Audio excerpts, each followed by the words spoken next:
Bonjour, nous voudrions vous parler d'un fait qui s'est déroulé au IIIe siècle, entre 270 et 272, donc un fait historique qui peut avoir une incidence et qui est une très belle leçon pour les chrétiens. À cette époque-là, l'empereur Aurélien, un Romain donc, assiège le Brutium. Le Brutium est un quartier royal de la ville d'Alexandrie en Égypte. Il s'agit d'une forteresse à l'intérieur de la ville donc, et c'est la reine Zénobie de Palmyre qui a voulu faire sécession avec les Romains et l'armée s'est réfugiée dans ce quartier royal donc du Brutium pour se protéger. Les Romains font donc le siège de cette citadelle et la famine devient si sévère que toute la ville est en train de périr de faim. Il y a deux hommes très illustres qui font partie de cette ville.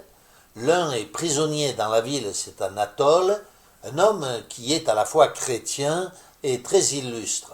Et puis à l'extérieur, il y a un autre homme qui s'appelle Eusèbe, et cet homme aussi est très illustre et il se retrouve dans le camp des Romains.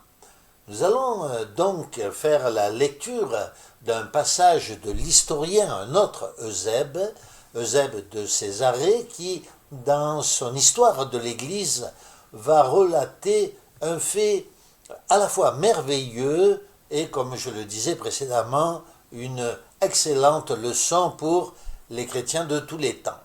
Je vous propose donc la lecture du texte que nous commenterons ensuite. On rapporte donc des milliers de merveilles advenues pendant le siège de Brutium à Alexandrie, car parmi ceux qui étaient en charge, il fut honoré par tous d'un privilège de choix, et par manière de preuve, je ferai mention de ce seul fait.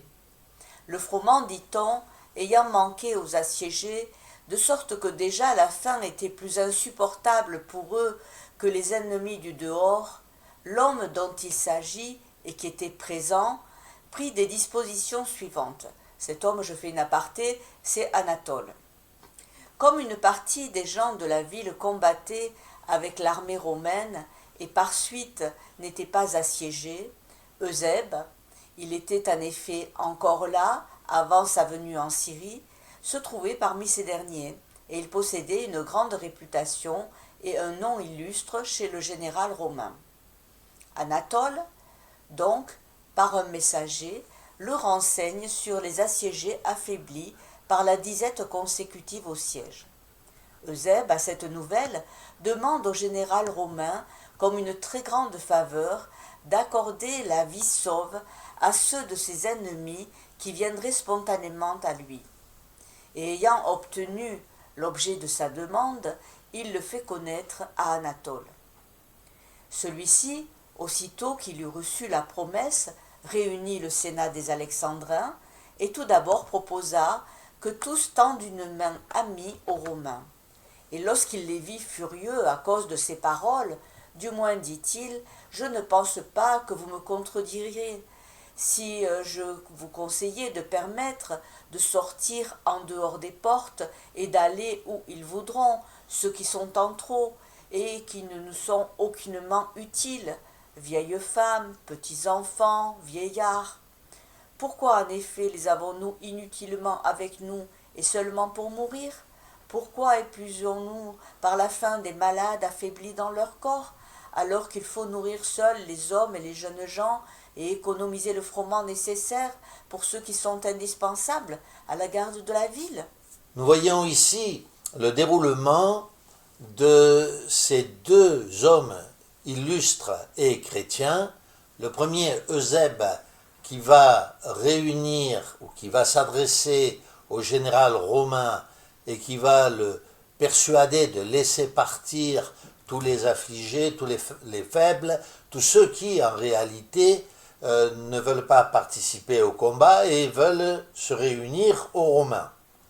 Et d'un autre côté, Nous voyons Anatole chez les Alexandrins, autrement dit dans la forteresse qui est assiégée, qui réunit le Sénat des Alexandrins et qui leur dit nous sommes dans la famine, nous nourrissons les vieilles femmes, les enfants, les vieillards, autrement dit tous ceux qui sont inutiles, alors que nous avons besoin de la nourriture pour ceux qui combattent, pour les soldats.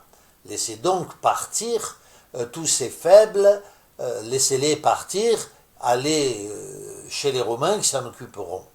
Voilà donc la situation à ce moment-là. Les deux chrétiens illustres ont donc travaillé chacun de leur côté au salut de ceux qui sont faibles, pauvres, les petits-enfants, les vieilles femmes, etc. Continuons la lecture pour voir où se trouve le merveilleux dans cette affaire.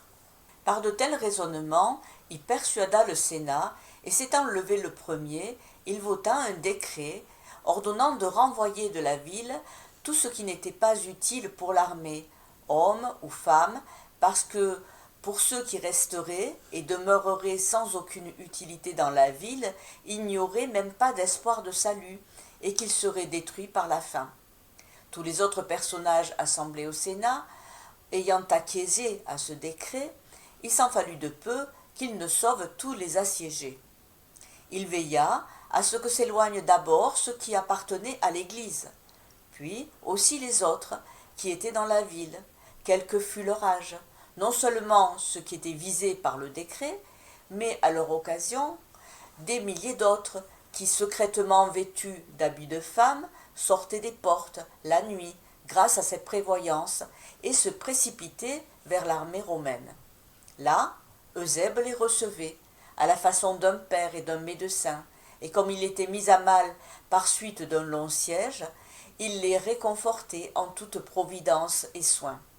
Tels furent, nous dit Eusèbe, l'historien, les deux pasteurs que successivement l'Église de la Odyssée fut jugée digne d'avoir par la suite.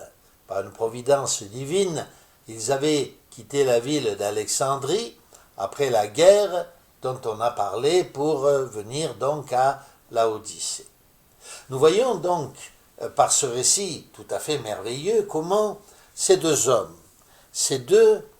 illustres et chrétiens, ont sauvé, ont participé non seulement au salut de nombre de personnes de cette ville de Brescium, mais surtout comment ils ont sauvé les chrétiens.